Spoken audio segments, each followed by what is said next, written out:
Bom dia família espiritual, bom dia eleitos de Deus, bom dia filhos do Eterno, do Autor e Consumador de nossas vidas. Está tudo incrível? Está. Aqui estamos, Pai, mais um dia para a honra e glória. Obrigado, Senhor. Obrigado por nos conceder esta oportunidade de estarmos juntos nesse poucos minutos que temos para refletir, para praticar as 24 horas que temos nesse dia de hoje, Senhor. Pai dos nossos espíritos, Pai espiritual, que nos concede essa experiência humana, que a cada vida que vai refletir junto comigo, que elas possam crescer, que elas possam crescer espiritualmente, que elas possam se libertar mentalmente de toda dúvida, de todo pensamento dobre, de toda tristeza, de toda decepção, de todo engano, e que ela se fortaleça no Senhor, assim como diz a tua palavra. Todas as coisas posso naquele que me fortalece. Você está recitando todas as coisas, tudo posso naquele que me fortalece. Assim como você diz no Salmo 23, o Senhor é o meu pastor, ele não falta comigo.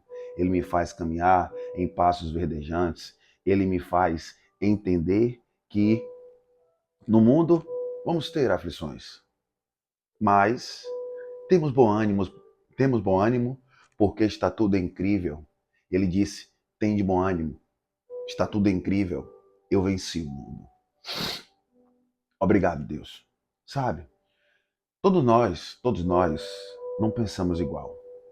E nunca irá existir esse único pensamento. O livro Bíblia, ele nos mostra a história dos hebreus, a história do povo lá de Jerusalém, com vários ensinamentos, né? Cultura deles, no caso. Alguns ensina, ensinamentos, doutrina atemporal, que transcende para nós, e alguns circunstanciais. Cultura. A Bíblia nos ensina a aprender a interpretar o texto e ver o que o autor está dizendo. Jesus disse: conhecereis a verdade. A verdade quem é? Jesus. E a verdade vos libertará. Essa liberdade que o Pai nos concede, a gente vê aí hoje que passa ano, entra ano, olha aí, o que você tem é uma maldição, você precisa de uma libertação. Ó, conhecereis a verdade e a verdade vos libertará. Mas que libertação é essa? Havia naquele tempo, como eu contei ontem, a primeira aliança. E a verdade confrontava a primeira aliança, que era uma lei de Moisés, escrita na Torá, consistida de 613 mandamentos que o homem não era capaz de cumprir. E ele disse em João 8,32, conhecereis a verdade, conhecereis a ele, a Deus, ao Pai dos nossos espíritos, e ele vos libertará. Libertação é aqui na mente. É você entender o seu posicionamento em Cristo. Olha aí, 2 Coríntios 3,17 diz assim, ora, o Senhor é o Espírito. O Senhor é o entendimento. E onde está o Espírito do Senhor? Aí a liberdade. Então, que libertação nós precisamos? O efeito manada nos diz que a gente tem que passar ano, entra ano, a libertação nunca vem. O Pai, ele é onisciente, onipresente, onipotente, ele é o Todo-Poderoso. E aí, ele não é o Todo-Poderoso porque também tem um Todo-Poderoso que é onipresente, onisciente, que anda acabando com os filhos dele. O que é que ele faz? Ele deixa. O efeito manada nos ensinou isso. Você já parou para refletir? Como eu disse, não há sacrifício maior do que a cruz. Foi por você. Ele diz, está consumado. Ele tira a primeira aliança, estabelece a graça e diz, conhecereis a verdade e a verdade vos libertará. Mas a gente pelo efeito manada, da forma que fomos ensinados, ficamos presos mentalmente. Quando ele fala, ora, o Senhor é o Espírito, presta atenção. Está em 2 Coríntios 3,17. E onde está o Espírito do Senhor, aí é a liberdade. O efeito manada, o povo disse que nós temos que buscar o Espírito. Como é que eu vou buscar aquilo que habita no meu homem interior? Eu vou ativar, não buscar. Busca do Espírito Santo. E todo mundo entende-se que não tem o Espírito e que é preciso buscar o Espírito Santo para que Deus liberte ele. Liberte ele, eu não sei de quê. Eu tenho problemas psicossomáticos. Eu tenho crise de ansiedade e preciso ser liberto. Não, você é liberto sobre entender que nenhuma condenação há para os que estão em Cristo Jesus. E o que é estar em Cristo Jesus? Estar em Cristo Jesus é entender que nós estamos no ministério do Espírito. Estar em Cristo Jesus é entender que estamos no ministério do Espírito. Nós não vemos no Espírito, nós não vemos o Espírito, nós sentimos o Espírito, nós sentimos a tua presença e nós exercemos a fé dom.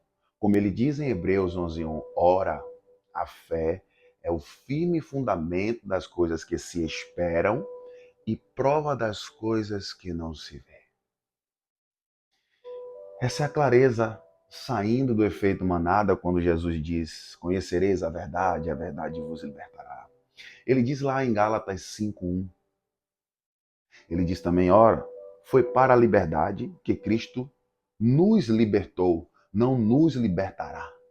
Ele já nos libertou. Só que esse nos aqui em Gálatas, a gente entende que nós não estávamos aqui. Libertou aquele povo de quê? Da lei de Moisés, que era uma lei que escravizava o povo. Por quê, meu irmão? Porque era consistido de mandamentos, de ordenanças, né? Era uma lei consistida que você tinha que fazer algo para ser perdoado, porque você estava transgredindo a lei.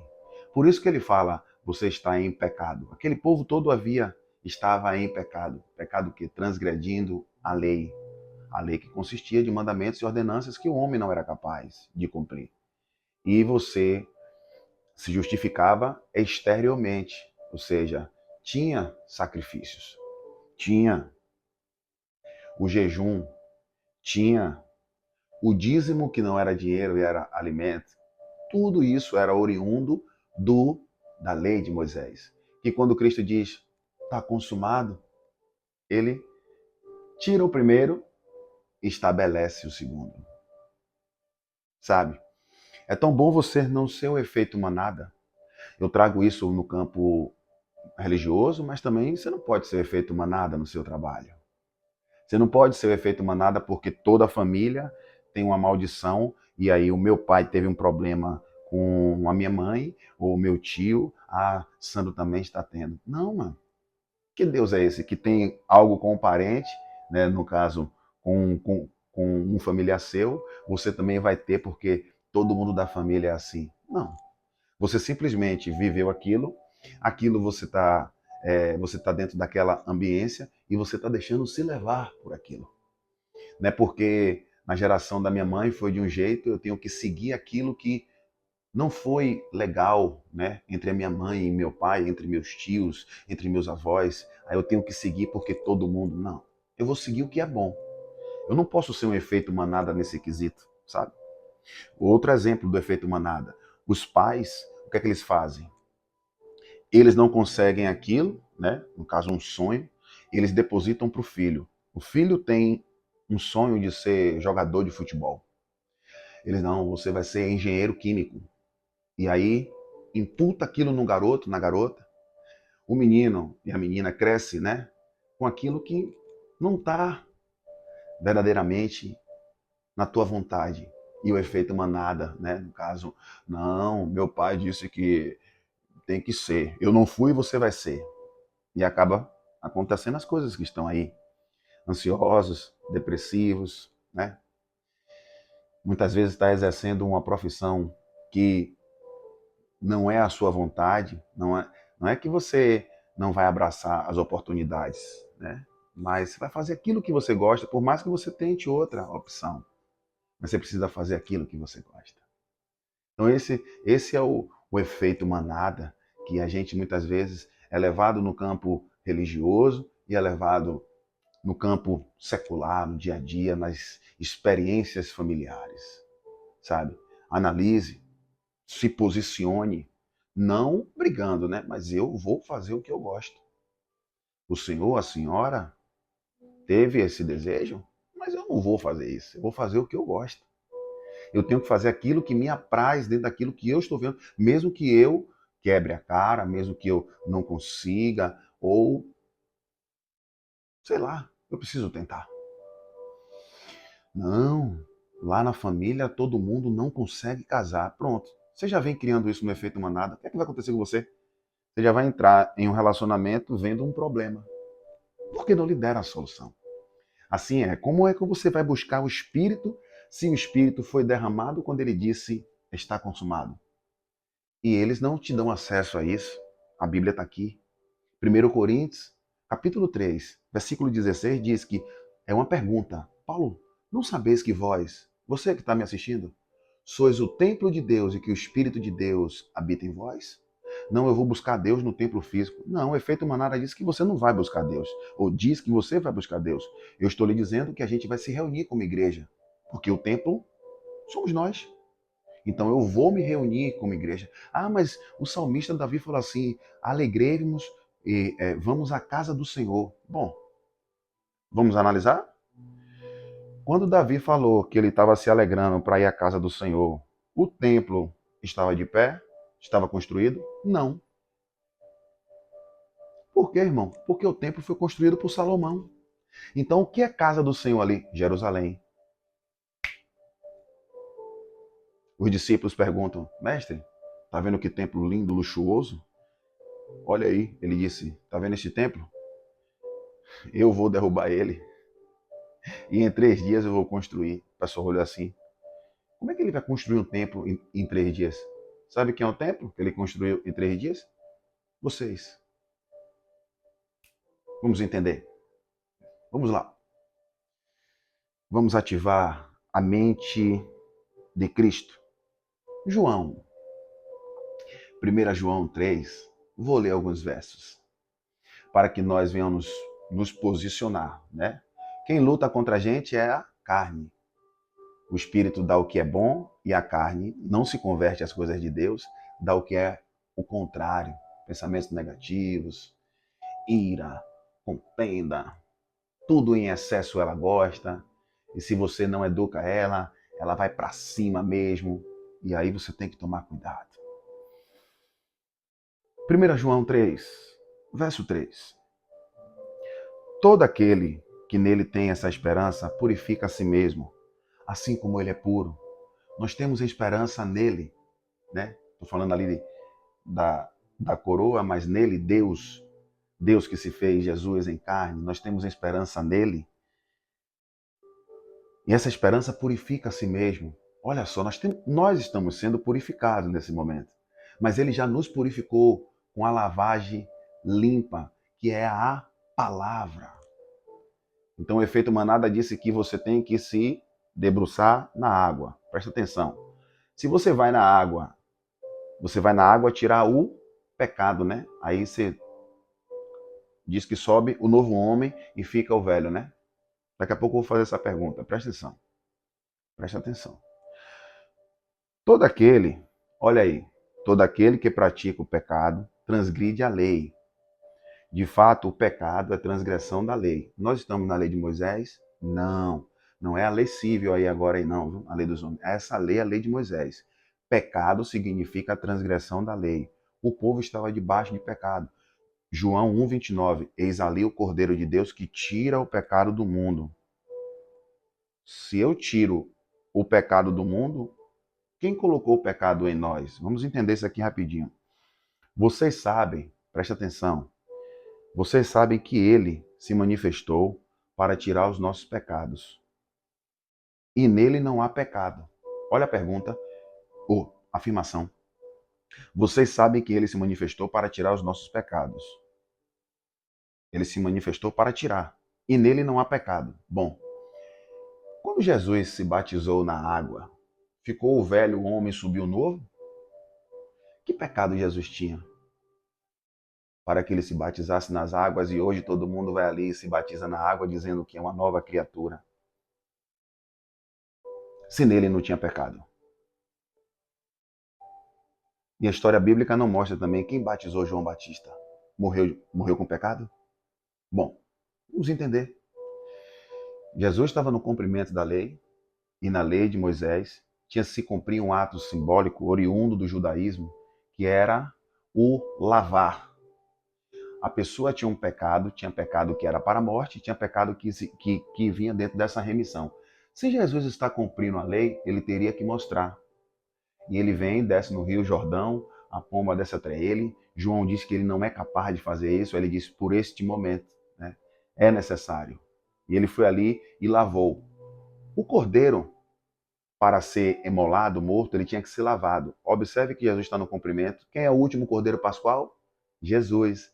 E ele é o cordeiro para ser lavado porque ele ia ser morto na... Então ele está o quê? Ali é um ato simbólico, ali é uma tipificação do cordeiro que tinha que ser morto ali naquele tempo ali, o cordeiro, né? Um animal. E o último cordeiro pascual, quem é? Jesus. Então Jesus vai ali e faz o ato judaico simbólico. Mas aonde é, irmão, que nós somos batizados por Jesus? Na sua morte. Está onde isso? Romanos 6,3. Eu vou ler aqui para ficar bem claro. Romanos 6,3. Romanos 6,3, eu volto lá de novo. Ele diz, ou vocês não sabem? Não, estão sabendo agora. Muitos, alguns. Ou vocês não sabem que todos que fomos batizados em Cristo Jesus, fomos batizados na sua morte.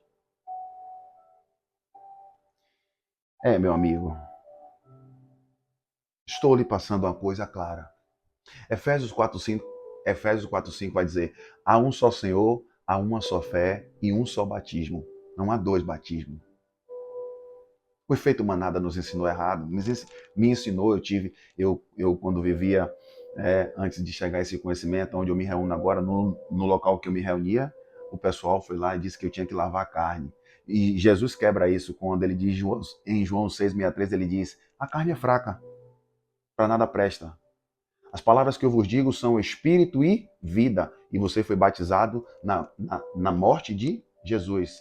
Todos os eleitos, né? Não é todo mundo. E lavar, mas eu vou ali.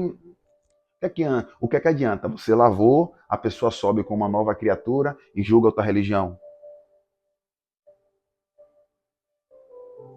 E trapaceia no trabalho. E não ajuda o necessitado.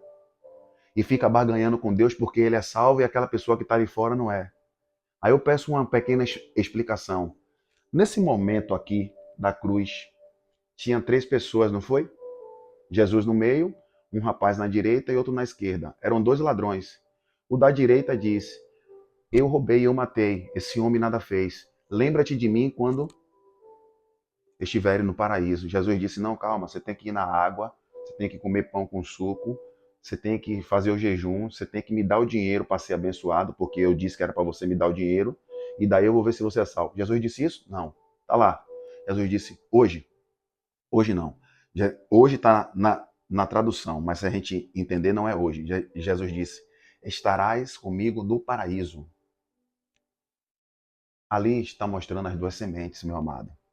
O trigo, a semente boa, e o joio, a semente ruim, que zomba de Deus, que diz, se você é filho de Deus, desça daí. O homem lá bateu no peito assim como um publicano, eu sou falho, eu roubei, eu matei, mas esse homem nada fez. Entenda, reflita. Não é por obras para que ninguém se glorie. Jesus está mostrando que na lei, que ele precisava simbolizar, ele precisava passar pelo cumprimento, assim como ele jejuou, né? Assim como ele disse, dê a César o que é de César, dê a Deus o que é de Deus. Ele estava falando da moeda de César, assim como ele disse sobre o dízimo, né? Naquele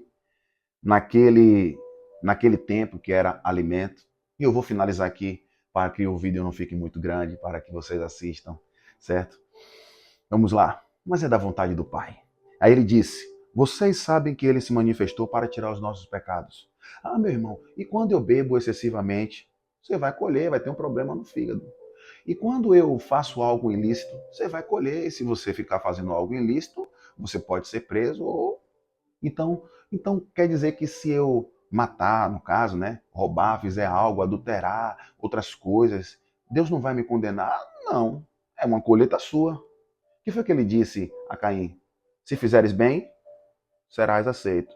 Se fizeres mal, errar o alvo. O pecado jaz à porta. O pecado ali, a lei não tinha sido estabelecida, mas é errar o alvo, né? O pecado visto, errar o alvo. E sobre o pecado, sobre o seu erro, você tem que dominar. Está lá em Gênesis 4:7, se eu não me engano. Ele diz: todo aquele que permanece nele não peca. Como é que você diz que você é de Jesus e você peca? Não, eu peco e eu não sou de Jesus, depois eu sou de Jesus, quando eu peco eu não sou dele. Então, não é? Aí venha, olha só. Todo aquele que permanece nele não peca. Todo aquele que peca não viu e nem o conheceu. Vai entendendo. Se você peca e não viu nem o conheceu, então você está entendendo a leitura? É simples. Filhinhos, não deixe que ninguém os engane.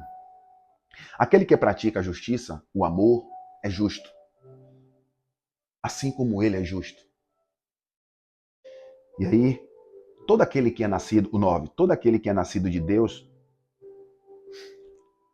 não pratica o pecado, porque a semente de Deus permanece nele. Permanece. Não tira o espírito e sai o espírito. Vou buscar o espírito, agora o espírito saiu. Para o espírito entrar, eu preciso ir para o templo. Mas Atos 17:24 diz que Deus, que fez o céu e a terra e tudo que nele há, não habita em templo feito por mão de homens. E aí? Todo aquele que é nascido de Deus não pratica o pecado. A transgressão da lei. É esse pecado que ele está falando aqui. Errar o alvo você pratica, porque a carne, sendo mais alimentada, o espírito se entristece e você está praticando errar o alvo. Esse sim, mas não é condenação de Deus, e sim colheita que você vai ter. Vou finalizar. Todo aquele que é nascido de Deus não pratica o pecado, porque a semente de Deus permanece nele. Ele não pode pecar, porque é nascido de Deus. Obrigado, Senhor. Tudo incrível. Que alimento maravilhoso. Desfrute. Pratique. Você é nascido de Deus e não é na carne, é no espírito. Eu vou trazer essa continuação amanhã, se eu não me engano, é João 1,13, que ele fala: os quais não é nem nascido nem da carne, nem do sangue, mas da vontade de Deus. É isso que o Pai está nos dando nesta manhã, através da minha vida. Eis-me aqui, Pai. Louvado seja Deus. Tudo incrível. Vamos para cima. Um lindo dia para vocês. Graça e paz.